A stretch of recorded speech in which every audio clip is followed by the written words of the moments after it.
Dulu sindir Ahok, sekarang Anies terbukti permalukan diri sendiri. Ditulis oleh Syardi dari siwar.com. Sudah berkali-kali garis bawahi. Kami mengatakan berkali-kali sejak dulu konsentrasi pada manusia. Jangan hanya konsentrasi pada pembangunan benda-benda mati yang indah difoto dan bisa ditunjukkan dalam 5 tahun hasilnya. Dari Bapak Anies Baswedan sebagai gubernur, dan yang begitu menyedihkan apa yang dulu menjadi capaian dari Pak Jokowi, dari Pak Ahok, dari Pak Jarot, ternyata hal-hal yang positif untuk rakyat itu banyak yang tidak dilanjutkan.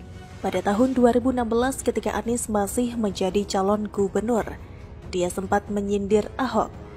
Dia menilai era pemerintahan Ahok terlalu fokus pada infrastruktur, tetapi mengesampingkan pembangunan manusia. Anies mengistilahkan pembangunan infrastruktur sebagai pembangunan benda mati. Jangan hanya konsentrasi pada pembangunan benda-benda mati yang indah difoto dan bisa ditunjukkan dalam 5 tahun hasilnya. Pak Basuki sudah menyampaikan tentang apa yang sudah, karena beliau sudah menjadi gubernur selama 2 tahun. Yang menjadi problem justru selama ini yang menjadi fokus hanya benda mati. Masyarakatnya, manusianya baru akan, kata Anies. Dia mengkritik Ahok yang disebutnya baru membicarakan aspek pembangunan manusia belakangan ini. Anies menyatakan bahwa dia akan dari awal fokus pada pembangunan manusia. Kualitas kota ini akan ditentukan oleh kualitas manusianya. Karena itu, kami dari awal membahas mengenai kemanusiaannya. Bahkan kami katakan dari awal, kami tidak hanya akan memajukan kotanya, tapi juga membahagiakan warganya, kata Anies. Ini namanya menelan kembali ludah sendiri nggak? Tanpa perlu saya jelaskan lagi, penonton pasti sudah paham apa maksudnya. Beberapa waktu lalu, ada tugu sepatu yang menjadi bahan perbincangan. Katanya sih bukan dari APBD, ada mereknya, dan menurut sebagian netizen, itu adalah iklan buat dipajang di sana. Dan salah satunya kena vandalisme karena dicoret-coret. Kata Wagub DKI untuk mempercantik kota, biar setara dengan kota-kota lain di dunia. Cantik apanya? Mau cantik, tata dulu pemukiman kumuh. Dulu juga Anies banyak membangun benda mati kan? Seni bambu getah-getih yang harganya ratusan juta setahun kemudian dibongkar dan diganti dengan seni batu gabion. Sewaktu pandemi juga dibangun tugu peti sebagai peringatan agar masyarakat waspada akan bahaya COVID-19. Terus ada juga tugu sepeda yang sebenarnya biasa saja bentuknya. Ada juga warna-warni JPO. Sindir Ahok fokus bangun benda mati, sekarang Anies juga banyak muncul benda mati. Itu pun ada bedanya, Ahok bangun infrastruktur tapi skala besar. Salah satunya adalah Simpang Susun Semanggi yang bahkan tanpa pakai APBD. Sedangkan Anies kebagian yang recehan seperti tugu-tugu yang saya sebutkan tadi.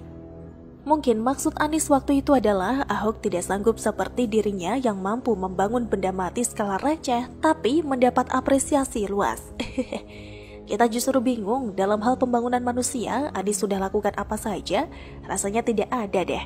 Warga bahagia entah apa tolak ukurnya. Salah satunya adalah memiliki rumah, tapi sayang target dikurangi secara drastis. Mimpi memiliki rumah dengan harga terjangkau sirna. Banyak yang tidak lolos syarat administrasi. Rumah yang terkesan murah tapi tetap tidak terjangkau.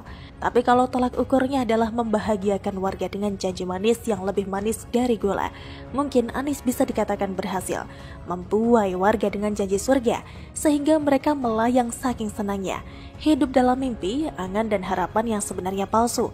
Tertawa di awal, terjebak dalam hidup menyenangkan ciptaan Anies. Anies berhasil dalam hal ini. Rakyat harus dapat rumah terjangkau, tolak penggusuran, pemimpin seiman sehingga nanti dapat sertifikat kafling surga dari tukang demo. Apakah rakyat bahagia ketika mereka tahu uang mereka dipakai untuk kelebihan bayar berbagai proyek? Apakah mereka senang ketika tahu proyek Formula E begitu misterius, ternyata memakan anggaran jumbo dan tak transparan pula? Maju kotanya, bahagia warganya. Anies menyebut tidak hanya akan memajukan kota tapi juga membahagiakan warga. Lucu, 5 tahun hampir berlalu dan ini sungguh mempermalukan dan mencoreng wajah Anies sendiri. Dulu Ahok bisa menyelesaikan keluhan warga bisa datangi balai kota untuk adukan masalah dan diselesaikan dengan cepat. Urus dokumen serba mudah, rapi dan efisien. warga diberi hunian yang lebih layak ke rusun. Ini saja sudah bikin mereka bahagia kan? Era Anies pernahkah seperti itu? Apa sih yang sudah dia lakukan untuk bahagiakan warganya? Sebutkan satu saja program dia yang betul-betul ide orisinil. Yang ada hanya janji kampanye yang tidak tuntas. Banyak program andalannya yang tidak capai target, yang menjadi bukti kalau dia ini hanya jago di tata kata. Bagaimana kalau menurut Anda?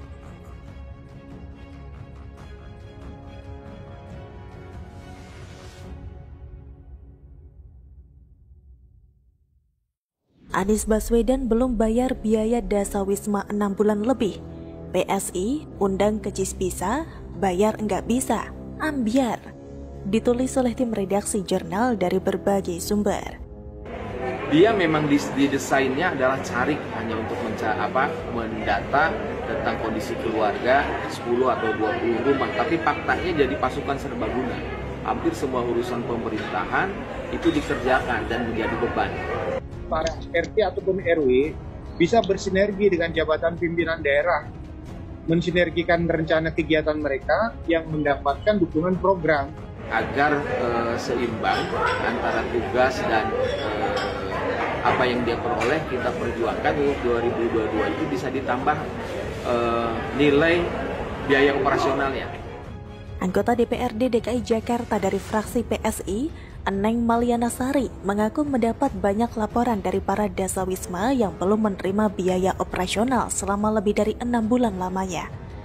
Hal ini terungkap dari hasil reses yang dilakukan Eneng di beberapa kelurahan Kota Bambu Utara, Kembangan Selatan, Jatipulo, dan Kebonjeruk. Kader PSI itu dalam keterangan tertulis pada Kamis 4 Agustus 2022 mengungkap bahwa Pemprov DKI banyak melakukan restrukturisasi atau pergantian kader. Namun banyak dari pengganti kader ini belum menerima dana operasional selama 6 bulan lebih. Politikus muda yang akrab disapa Mili ini menyebut para kader Dasawisma tersebut seharusnya menerima Rp500.000 per bulan. Ia pun mengaku miris melihat fenomena ini lantaran pada pertengahan Juli lalu Gubernur Anies Baswedan baru saja mengumpulkan para kader Dasawisma di Jakarta International Stadium atau JIS. Tapi ironisnya nggak bisa bayar dana operasional yang bahkan seluruh kadernya 100% adalah perempuan. Dari hasil penelusurannya, Mili menyebut tunggakan ini terjadi karena birokrasi antar institusi yang kurang baik, mulai dari lurah hingga Dinas Pemberdayaan, Perlindungan Anak dan Pengendalian Penduduk atau PPAPP. Apalagi, ia juga menyebut proses update data pergantian kader per tahunnya hanya dilakukan 2 kali atau setiap semester. Padahal, sekarang zamannya sudah online, masih saja menerapkan gaya lawas. Toh, kalau dihitung per semester ini sudah bulan Agustus atau dana para kader belum juga turun, kan geblek. Oleh karena itu, anggota Komisi C DPRD DKI ini meminta Gubernur Anies Baswedan dan jajarannya untuk menuntaskan dan segera menurunkan dana operasional bagi kader Darwis pengganti yang sudah lebih dari 6 bulan. Sebagai informasi tambahan, kader Dasawisma akan menerima dana operasional bila namanya tercantum dalam surat tugas yang dikeluarkan lurah setempat. Selain itu, kader Dasawisma itu juga harus melaksanakan tugas dan fungsinya, serta melaporkan hasil kerja ke dalam sistem Carik Jakarta. Adapun kader Dasawisma merupakan salah satu upaya pemberdayaan masyarakat khususnya perempuan untuk terlibat dalam pendataan, menggerakkan dan menyampaikan informasi mengenai program Pemprov DKI Jakarta dalam membangun kota. Sementara itu, sebelumnya diketahui bahwa Gubernur DKI Jakarta Anies Baswedan sempat mengundang puluhan ribu ibu-ibu kader pemberdayaan kesejahteraan keluarga atau PKK dan kader-kader Dasawisma di Jakarta International Stadium atau JIS Jakarta Utara, Sabtu 16 Juli 2022. Dalam kegiatan bertajuk Jakarta Menyapa, Anies menyatakan terima kasih atas peran ibu-ibu PKK dalam membangun Jakarta. Pasalnya, berkat ibu-ibu PKK, Pemprov DKI Jakarta mendapatkan rekor muri dalam pelaksanaan pendataan keluarga satu pintu yang terbanyak oleh kader PKK.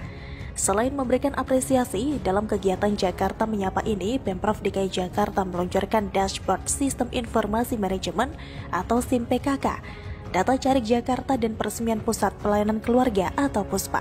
Sejak 2019, Pemprov DKI Jakarta telah berkolaborasi dengan tim penggerak PKK dengan melibatkan 3.541 tim penggerak PKK provinsi hingga kelurahan. dan 76.114 kader Dasawisma yang menjadi bagian dari kader PKK untuk mengolah data di tingkat rumah tangga menggunakan aplikasi digital Cari Jakarta. Iyalah, kalau ini mah namanya bukan cuman parah, tapi ambyar. Bisa-bisanya Anies Pongah mengundang ribuan ibu-ibu PKK dan kader Darwis, tapi nggak bisa bayar dana operasionalnya selama 6 bulan lebih malah. Kan geblek. Kalau gak geblek, apa itu namanya? Ya beginilah gubernur terpilih hasil lotre, lebih mengedepankan prestis ketimbang prestasi, milih mangkir dari tanggung jawab ketimbang bertindak, jago tata kata ketimbang kerja. Miris banget. Lagian kalau dipikir DKI Jakarta adalah daerah dengan APBD selangit, tapi nyatanya buat bayar hak ibu-ibu PKK kok nggak bisa?